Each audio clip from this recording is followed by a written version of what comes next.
Israel and the Jews. How are they connected? First, let's get something straight. Judea, Canaan, Holy Land, Zion, Israel, all are names for the same tiny piece of land. It's a country so small its name doesn't fit inside it. A bazillion years ago, Abraham, a nomadic visionary with a thin resume, has a hot idea for the first Israeli startup, a belief in one God. Needless to say, his stock tanks. Abraham persists, and when he's not persisting, he's begetting. His offspring moved to Egypt because there are jobs, food, and beautiful beaches there, sort of an early Miami. But there's a snag. The jobs don't pay, and the hours are murder. The Egyptians enslaved the Israelites for hundreds of years until Moses, a great leader with a questionable sense of direction, unenslaves them and returns them to Canaan. En route to Canaan, the Israelites constantly bellyache. Tired of their whining, Moses climbs Mount Sinai. He becomes the first human to download data from the cloud to a tablet and returns with the 10 Commandments, a moral code to share with the world. Wow, thanks. The 11th commandment, thou shalt not bitch, does not make the cut. Once in Canaan, the Philistines, a people of Greek heritage, not to be confused with today's Palestinians, are the Israelites' fiercest enemies. One day, a huge son of a bitch named Goliath challenges the Israelites to a winner-takes-all match. The smart money is on Goliath, but he is whooped by a diminutive shepherd sharpshooter called David. Hashtag Israelites for the win. The Israelites anoint David king, who makes Jerusalem Israel's capital. Yep, that's 1,000 years BC. The UN immediately condemns this as an immoral and irresponsible act that is meant to provoke the Palestinians.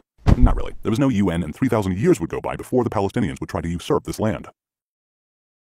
David's son Solomon builds the temple in Jerusalem. The temple has a good 400-year run playing to packed houses until the Babylonians destroy it. Most of the Jews are forced into exile.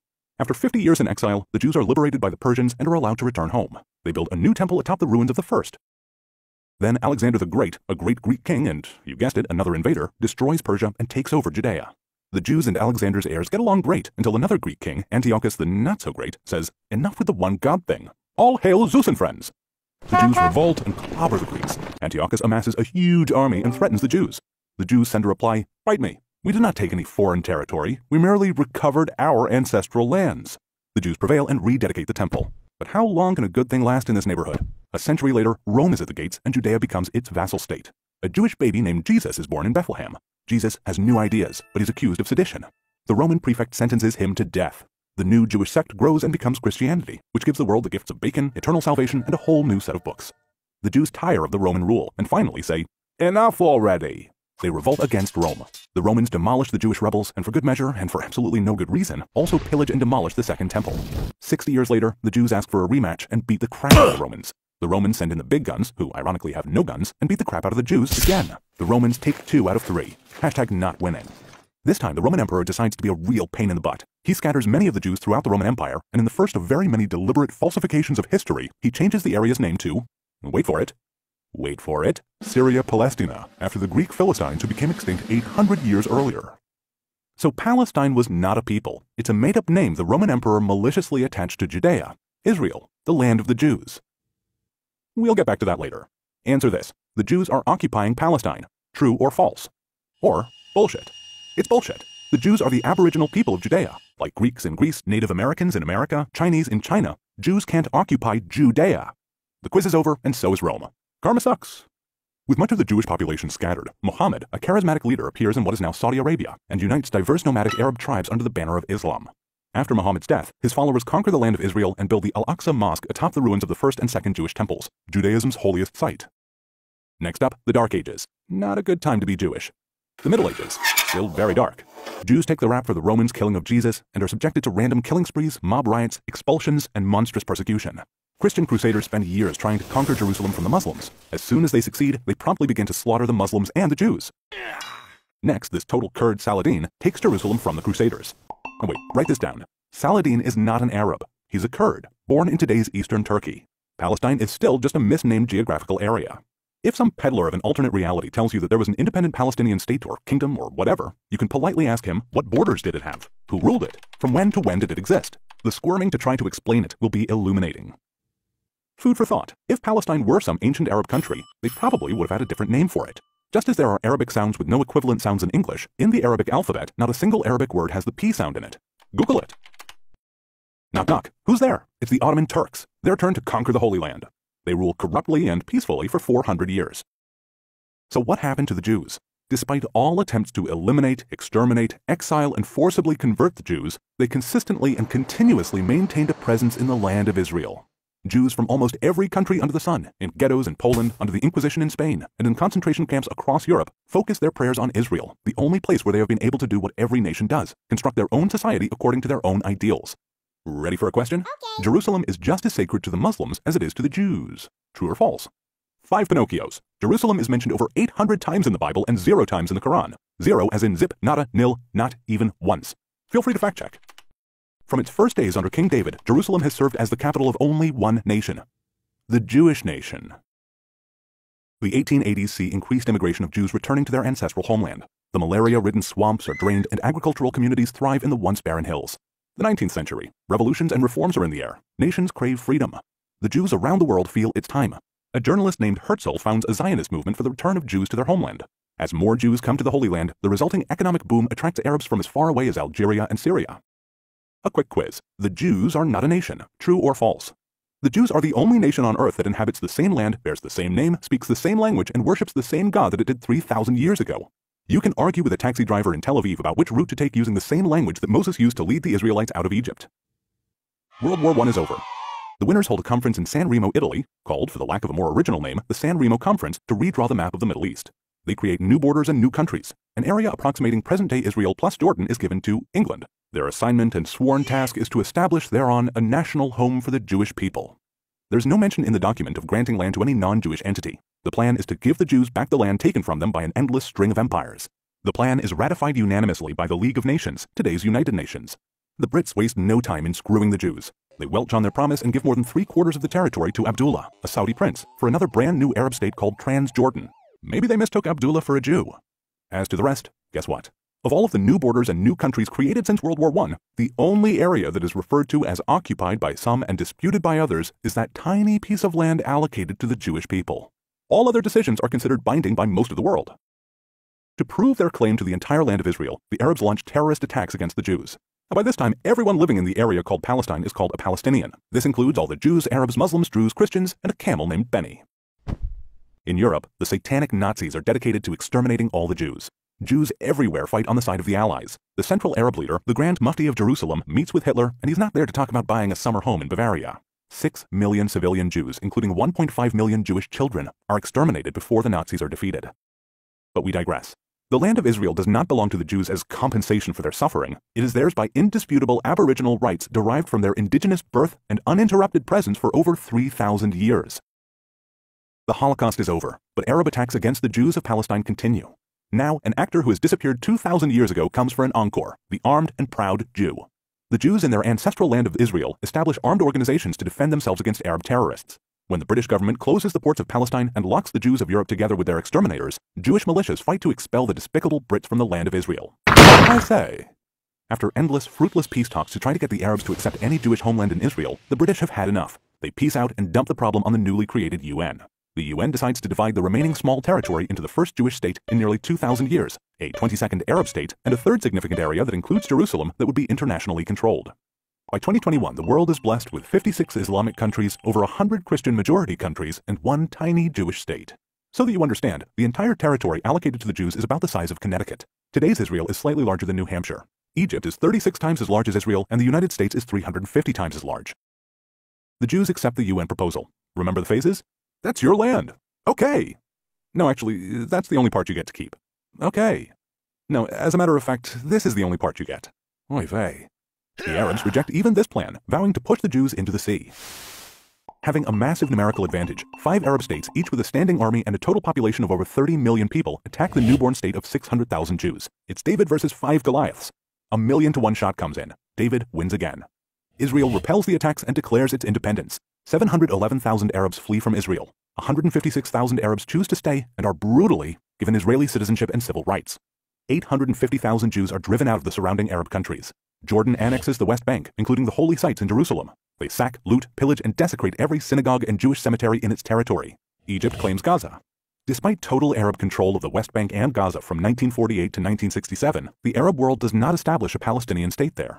Do you get this? They have total control of the so-called occupied territories, and they don't create a Palestinian homeland. Time to test you. Israel is an imperialist country. True or false? Let's look at this ruthless empire. Let's look at how Jews take over the world. Oh, just a moment. The green part is Muslim countries. Look how they conquer the world. Just a moment, let's get closer. If you squint a little, you can see those colonizers. Let's tell the world that if they only give us a little more of their land, there will be peace. There's a sucker born every minute. But now, Israel commits the most horrific racist genocide of all times. From the 156,000 Arabs that decide to stay in Israel after the war in 1948, only 472,000 are left by 1972, and a mere 875,000 by 1990. And wow, this just in, only 2 million Arabs are left in Israel by 2021. Guess how many Jews are still in Arab lands? Hint, in most Arab countries, the number is so small a centipede could count them on his legs. Fast forward a couple of wars to 1964. The Arab League creates the Palestinian Liberation Organization, the PLO. They mobilize the local Arabs, indoctrinate them with hatred towards Jews, and unite them for the first time in history as the Palestinian people. Mazel tov, a nation is born, the Palestinians. Article 24 of their charter states that the Palestinians have no claim to the West Bank or Gaza, which were under the control of Jordan and Egypt respectively. Their charter calls for the total annihilation of the State of Israel. 3 years later, Israel liberates Gaza and the West Bank, and the Palestinians immediately amend Article 24. The stubborn Israelis refuse to be annihilated and are subjected to constant terror attacks continuing to the present day. Pop quiz. The terror is a result of the occupation. True or false? Trick question. What occupation? There is no occupation. Judea, Israel, is the land of the Aboriginal Jews. Their indisputable connection to their ancestral homeland is undeniable. It's in the archaeological evidence, the historical record, and the genetic analysis. Arab terrorism started about 50 years before what uninformed people call the occupation, so that can't be its cause. Is it retaliation by anticipation? And then there's this war that lasts 6 days. It starts when the Egyptian army moves towards the Israeli border and Egyptian President Nasser boasts, "My army will destroy the Zionist entity." 6 days later, Israel crushes the 4 Arab armies that attacked it, conquering the Sinai Peninsula, including Gaza from Egypt and the Golan Heights from Syria. They liberate the so-called West Bank, including the old city of Jerusalem from Jordan. After almost 2,000 years, the Israeli flag is raised over the Western Wall, a remnant of the Jewish temple, where members of all religions can now pray freely. Since it was built by King David, Jerusalem has been attacked 52 times, besieged 23 times, ransacked 39 times, destroyed twice, rebuilt 3 times, and captured and recaptured 44 times. 3,000 years later, Jerusalem remains the indivisible capital of Israel. No country's birth certificate is more legitimate than that of Israel. Pop quiz. Israel is rich and the Palestinians are poor. True or false? Mostly true, but why? Have you ever wondered where all the money donated to the Palestinians go, or how Yasser Arafat, the PLO's first president, became the first Palestinian billionaire? No clues needed here. The Palestinian Authority, to this day, uses the foreign aid it receives to pay over $345 million a year to convicted terrorists and their families. After another failed attempt by the Arabs to destroy Israel, a peace agreement with Egypt is signed, then with Jordan, and more recently with African and Gulf states. It just goes to show, when Israel has a partner for peace, it doesn't take long for peace to materialize. Pop quiz. Israel is an apartheid state. True or false? Hogwash. Over 20% of Israelis are Palestinians with full and equal rights. Among Israeli Palestinians are doctors, Supreme Court justice, generals, a Miss Israel, and members of parliament. The Arabic language is recognized under special status in Israel. Palestinians in Israel are freer than in any Arab state. Does that sound like apartheid? You call it. The Palestinians demand a state of their own, clean of Jews. That's because they hate racists. What is it about world leaders that they are comfortable with the concept that if it's a Jewish territory, the rights of the Arabs must be respected, but if it's a territory for the Palestinian state, it must be free of all Jews? What gives? In 2005, in a thunderstorm of irony, Israel commits ethnic cleansing. It forcibly relocates the entire Jewish population of Gaza, over 8,000 people, creating something that no other civilized country would dare do. With hope for peace, they hand over the entire area to the Palestinians without a single Jew in it. The gratitude is instantaneous. Rockets start flying into Israel. Instead of building Gaza into a thriving, peaceful society, it becomes a terrorist base hell-bent on destroying Israel. So deep is the Palestinian hatred of the Jews that in order not to be seen as taking anything from them, they demolish an extensive infrastructure of greenhouses purchased for them by American donors and which provided thousands of jobs. Here's a present. It's a quiz. Gaza is a huge concentration camp. True or false? It's a big fat lie. The most common medical condition among Gaza's women is obesity. Not exactly the usual concentration camp malady. It's true that to protect Israeli civilians, they can't cross into Israel, but they also share an 8-mile border with Egypt, a Muslim state. Why is it that only Israel is accused of not letting them out? Why don't their Muslim brothers allow them to pass through Egypt? It's for the same reason that Israel doesn't. 2005 sees an increased danger to Israel's security and legitimacy. The attempts to demonize, delegitimize, and criminalize Israel by some Arab nations is joined by non-state actors such as BDS, J Street, and the New Israel Fund. These Jewish and non-Jewish anti-Semitic provocateurs spread outright lies and malicious misinformation in an attempt to destroy the modern state of Israel. This is the sweetest thing that can be said about them. After Dachau and Auschwitz, Jews have learned to overcome the likes of these. But not everyone has been drinking from this anti-Semitic Kool-Aid.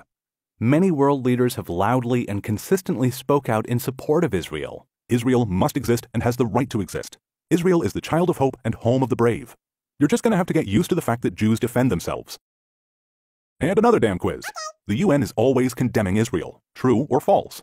True. Israel is delegitimatized and demonized at the UN like no other country in the world.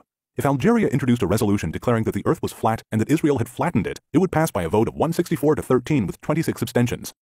Over 70% of all UN General Assembly resolutions single out Israel. Criticizing Israel politics is not anti-Semitic. Disproportionately criticizing and demonizing Israel is anti-Semitic.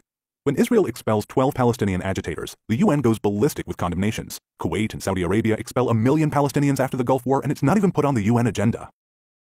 Palestinians claim that the key to solving all the Middle East problems is the resolution of the Palestinian-Israeli dispute. If the pure force of repetition would make it true, then this claim would rank right up there with Newton's laws. A Sunni Muslim detonates a car bomb in a crowd of Shiites. In revenge, a Shiite Muslim blows up a sacred Sunni holy site. 1 million dead in the Iraq-Iran war. Bashar al-Assad uses chemical weapons on his people. Does anyone believe that these Muslim-on-Muslim atrocities would stop if we only resolved the Israeli-Palestinian conflict? Anyone? The Arabs could have had peace with Israel on very easy terms at any time since 1948. Every Israeli government attempts to reach a peace agreement with the Arabs. The so-called two-state solution is rejected again and again and again and again. President Trump's peace plan is rejected by the Palestinians sight unseen. That's more rejection than you get in show business. Last pop quiz, promise. If the Palestinians lay down their weapons, there will be no more war. If Israel lays down its weapons, there will be no more Israel. True or false? Unfortunately, true. Israel hopes for peace, although the Palestinians' answer is always the same. No! From the river to the sea, Palestine will be free. We promised to get back to that. Well, we are back. Palestine today is free, and once again called by its aboriginal name, Israel. Someday, Palestinian leaders will rise who love their people more than they hate Jews, and peace will descend on the region, and the Palestinians will become partners to Israel's incredible story of achievements, prosperity, and quality of life.